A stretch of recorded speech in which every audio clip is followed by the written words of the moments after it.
Welcome to Chain Reaction, the Foreign Policy Research Institute's flagship network of podcast series examining the political, security, economic, and social trends shaping Europe and Eurasia.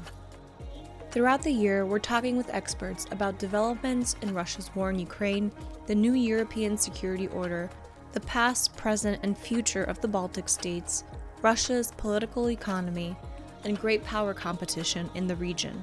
Join us each month for Bear Market Brief, Baltic Ways, Report in Short, and of course, our flagship, Chain Reaction. New episodes are available each week on Apple Podcasts, Spotify, or wherever you get your podcasts.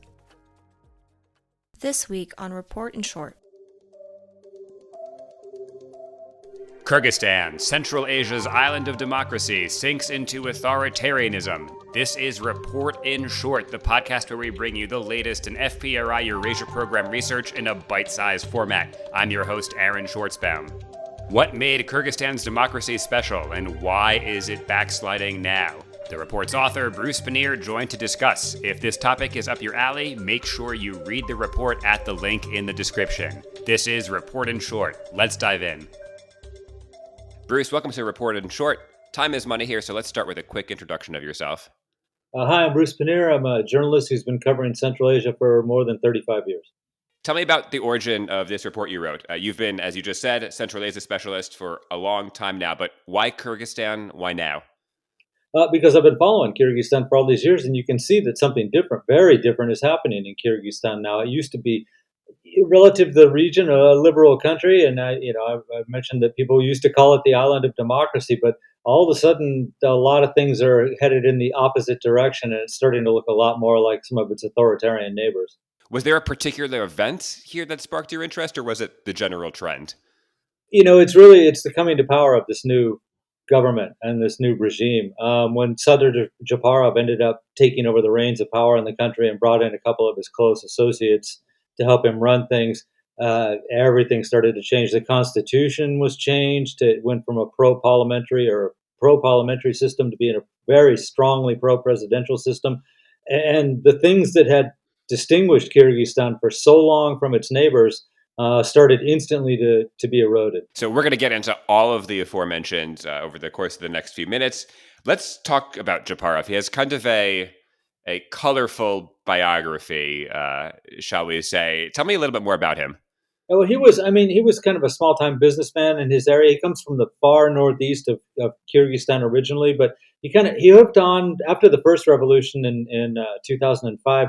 He hooked on with the party of Kurmanbek Bakiev, who became president. Of course, he had this party Akjol, and Japarov was a strong supporter and apparently caught the attention of Bakiev because he ended up being named one of the top guys in the anti-corruption agency in an era where corruption was rampant in the country. But anyway, Bakiev, of course, was ousted in the 2010 election, but that didn't stop Japarov's political rise at the time. He came out in opposition to the government that took over after Bakiev was ousted. But his pet peeve has always been the Kumtor gold mine, which is up by Issyk-Kul, and that's where he's from.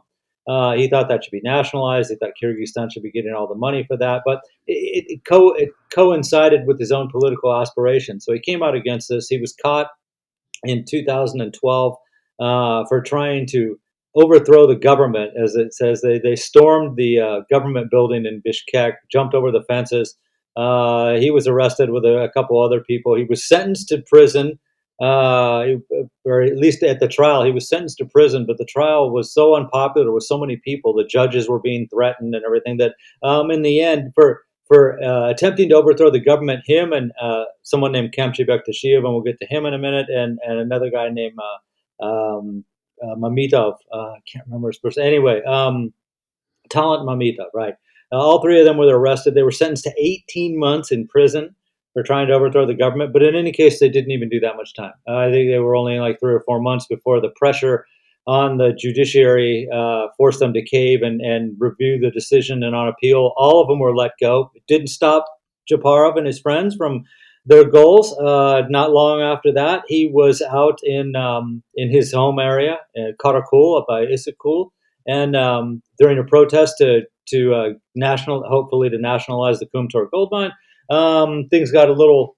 Kyrgyzstan's protests are always kind of raucous, but in any case, they temporarily detained and held the local governor of the province, and Japarov was named as the ringleader in that one, and so he was accused of kidnapping the local governor, who was released very shortly after he was taken hostage, I suppose you could say. But at that point, Japarov fled the country. He didn't show up again until April 2017. He finally showed up back in Kyrgyzstan. He was arrested immediately, tried on those charges of kidnapping, and he was sentenced to 11 and a half years in prison for kidnapping this local governor. And that's where he was until October 4th. Actually, October 4th, 2020, they held parliamentary elections in Kyrgyzstan. Everybody knew these were going to be rigged elections. There was gerrymandering of districts, special rules put in so that people could shuffle around the country and vote in all kinds of different places that weren't their residence. Vote buying was rampant. So, of course, it's no surprise that the two parties that support the president take an overwhelming majority in parliament.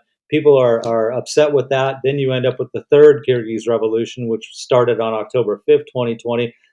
Sadr Japarov's in jail on the morning of October 5th, 2020. By the evening, he's out of jail.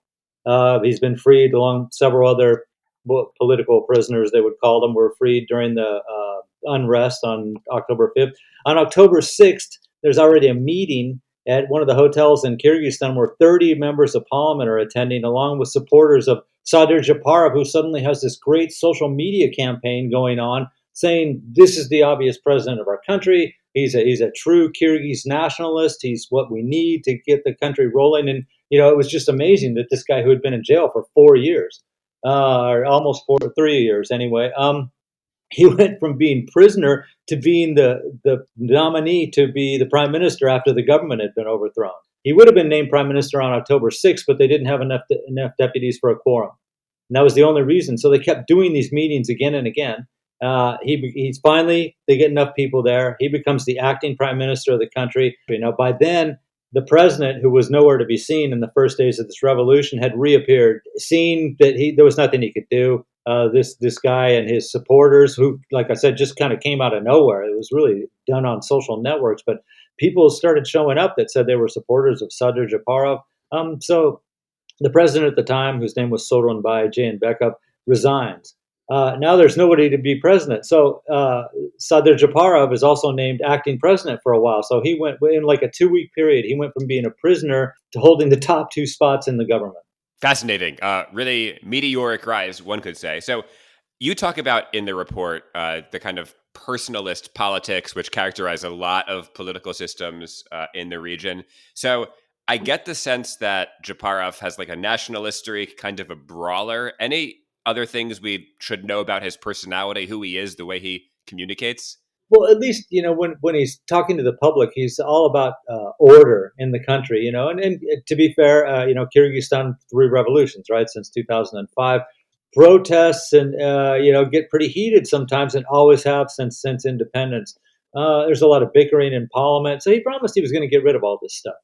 And there would be, people would be able to sit back at night without being on the edge of their seat, wondering if there was some political change coming in the country. And so he did manage to, I suppose, do some of that. That's what he said he was going to do. You're right. He did have the reputation as kind of a brawler. There's a story that his friend Kamchibek Chashiev, and I had mentioned that he brought a lot of his associates with him. Now, Kamchibek Chashiev is a central figure in Kyrgyzstan for more than 15 years now. He's now the head of the security service in Kyrgyzstan. So his friend is the president. He's the head of the security service. He brought him in, and that certainly went a long way toward fulfilling Japarov's promises on keeping order in the country. Okay, so his friend Kamchibek Chashiev, who's the head of the security service, tells a story that him and Japarov had some problem with mechanics or something years ago, 2007 or something. They were in a fight that lasted an hour. Right, and this is actually put in state media. State media reports this. Years later, they said, okay, here's Kamchibek Chashiev talking about him and Japarov taking on these other guys and the fight lasting for a whole hour. And, this stuff only gets into the media. This is the image he want, right? They would plan that story. So it's clear that he's like, yeah, that's what I want people to think of me. This is how I want them to see me. He tries to come off as a man of the people. He certainly you have to give them some credit for actually going out and mingling with local communities. A lot of leaders won't do that, unless it's heavily scripted. But he does it so often that it's clear that within 24 hours there's a decision that he's going to go to a local community and talk to them about their problems or explain to them what the government's about to do in the region. So he that's part of his image too, is that he's like I said, a man of the people, down to the point where he's hanging out with farmers and sheep herders and people like that. Without going too much into the details, we'll leave it up to report readers. Read the report, it's in the description. You focus on three key features that had kind of defined Kyrgyzstan's pluralism. What were they? That they had a strong and genuine political opposition, that they had a vibrant civil society, and that they had a truly independent media. And these are the three things that distinguish Kyrgyzstan from its neighbors. And really the thing that kept Kyrgyzstan going, kept the image as a democracy, which Kyrgyzstan profited from greatly. Of course, certainly in terms of financing, EU and US officials have said that when meetings I've been in. Kyrgyzstan gets more money per capita because they're more democratic than their neighbors. The problem was, like I said, it didn't suit the current government to be that way. The first thing they did is absolutely crush the political opposition. And we just saw the latest chapter in that a while ago. There's a opposition party in parliament. It only has 6 seats, and parliament only has 90 seats now. But they only have 6 seats. They're called Butun Kyrgyzstan, United Kyrgyzstan. Their leader was arrested, put on trial for something that happened in 2009. And he was eventually released just at the end of April. He was released because the case statute of limitations had expired on the case. But the very next day, the Central Elections Commission ruled that he also had to forfeit his mandate as a deputy. So, and he was one of the leading voices. 3 times the guy had run for president, right? So, okay, this is just the latest chapter and what's been happening with the opposition. I mean, they've really been neutralized by the government. Then you have civil society. There's all kinds of prohibitions against meeting and holding demonstrations. When you do try to call for a meeting or demonstration, you are likely to be charged with calling for mass unrest and trying to overthrow the government. And then there's independent media, which is just constantly being bombarded with different problems, whether it's financing problems with fake news, refusal to take down material when the government requests it, on and on and on. So all three of the things that made Kyrgyzstan different in Central Asia are vanishing while we're watching. I'm now going to ask you to attempt to do something in a minute that we could probably talk about for an hour, but as a political economist, I love exploring why institutions and systems emerge the way they do. Any thoughts on why the pluralism you just described, those 3 traits, emerged in Kyrgyzstan and maybe didn't in Kyrgyzstan's neighbors? This is great because this is one of the most hopeful things I think about Central Asia, really in general. That happened in Kyrgyzstan because they could. The first president was Askar Akayev. He wasn't a party apparatchik. He was an academic. So he allowed these things to take root, and they did. And we see that in other countries, when they ease restrictions on some of these things, they immediately start to go in the direction Kyrgyzstan was headed in the 1990s. And I'm thinking specifically about Uzbekistan. When Shavkat Mirziyoyev takes over after Islam Karimov, he says, we're going to have free media. Go ahead and report on what you want. And the journalists went right for it right away, to the point where the government all of a sudden had to start putting up barriers again and saying, well, but you can't report on this topic, or you can't report on this guy. But just to see how enthusiastically the journalists took to that, and in Uzbekistan showed that given the chance, all the things that were true in Kyrgyzstan in the early 1990s can be true in Central Asia today. On that optimistic note, Bruce, thank you for joining Report in Short. Thanks again to Bruce and to you, listener, for joining. We'll have more scholarship for you soon. Report in Short is brought to you by the Foreign Policy Research Institute. That's FPRI, a nonpartisan think tank based in Philadelphia. For more information on this initiative and on many others, visit fpri.org. We'll catch you soon.